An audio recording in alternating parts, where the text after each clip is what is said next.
Okay, so let's talk about your job when you observe, record, and report.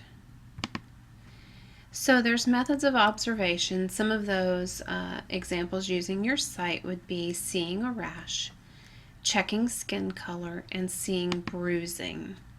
Examples when you use your hearing would be things like hearing a wheeze or a moan or things that are actually spoken. Some methods of observation using touch would be feeling something lumpy or bumpy that is not normal, temperature of skin or changes in temperature of skin, as well as changes in pulse. Examples using your smell would be smells, odors of breath, odors of urine, and body odor. So reports are made immediately, thoroughly, and accurately. You need to make sure you have a notepad and a pencil to write down information for reporting purposes. When you report, make sure you report only facts and not opinions. So you need to know the difference between objective data and subjective data. Objective data are things that are observed by you, the observer, using your senses. Subjective data is what someone tells you.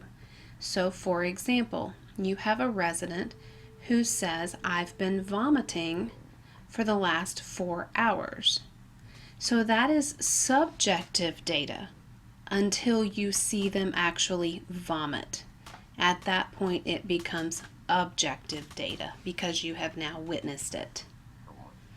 So when we report, we need to observe the resident's environment and also report safety concerns. When you report, consider the care or the treatment that has been given or will be given, the time of the treatment, and the person's response to those treatments. When you report, you also need to consider observations that will be helpful to the next person providing care or other healthcare workers. Information that the resident has given that might affect his or her treatment, or anything that's unusual. So how do we communicate with other staff members and each other? So there's many forms of communication. It can be reporting or communicating orally, our body language, or the things that we write. So written communications include resident care plans. They are prepared by the nurse, and there is one for each resident, and they are kept at the nurse's station.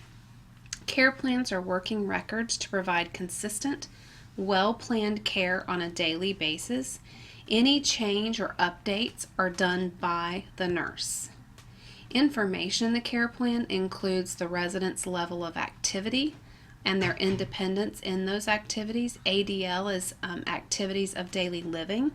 It also includes treatments and the statement of problems.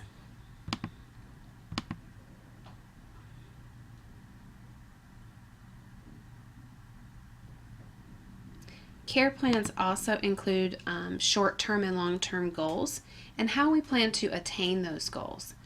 The date of the plan, when it was started, and for each reevaluation is also in the care plan. How do you, the nurse aide, contribute? You help to identify problems, and you can attend care conferences on the residents. Any questions need to be directed to a supervisor, and you need to make sure that you report the resident's response to any treatments and activities. So let's talk about a medical record. This includes information from all disciplines that are providing direct care or service to the residents. It is a record of assessments, implementations, and evaluations. It includes management plans, progress notes, and it is a permanent legal record. The purpose of a medical record is to organize all information on the resident's care in one place. It is accountability, so care can be evaluated to see if it's working or not. Documentation, so there's knowledge of what each discipline is doing for the resident.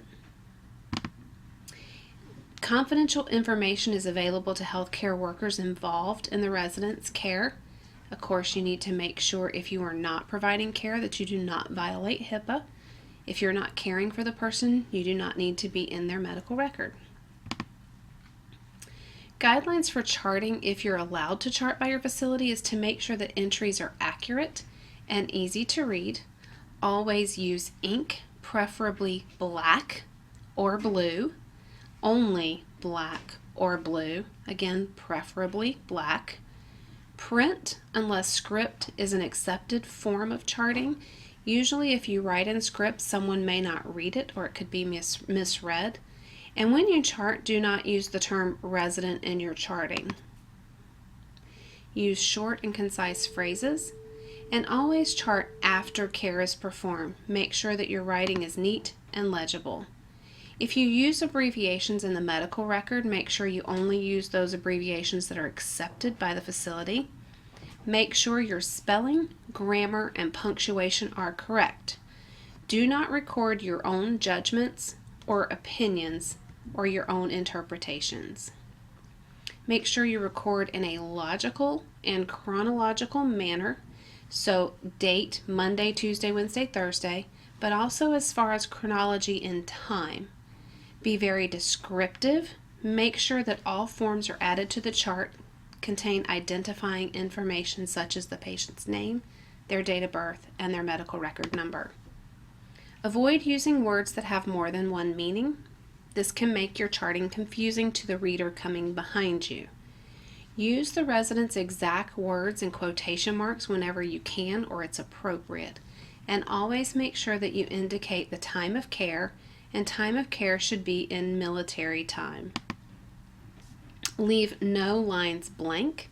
Sign each entry with the first initial, your last name, and your title.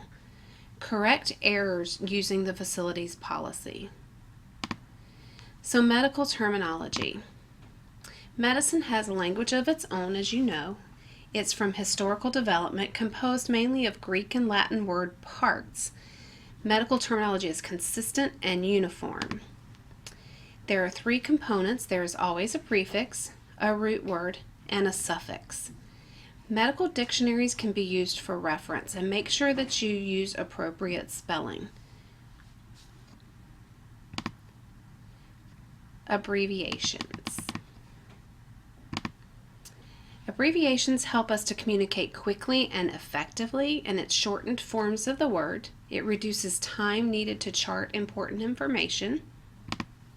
It conserves space on the medical record, and it's used primarily in written communication. If your facility allows abbreviations, make sure that you're using the appropriate abbreviations that they say that you can. And this concludes 2.02, talking about observations, recording, and reporting.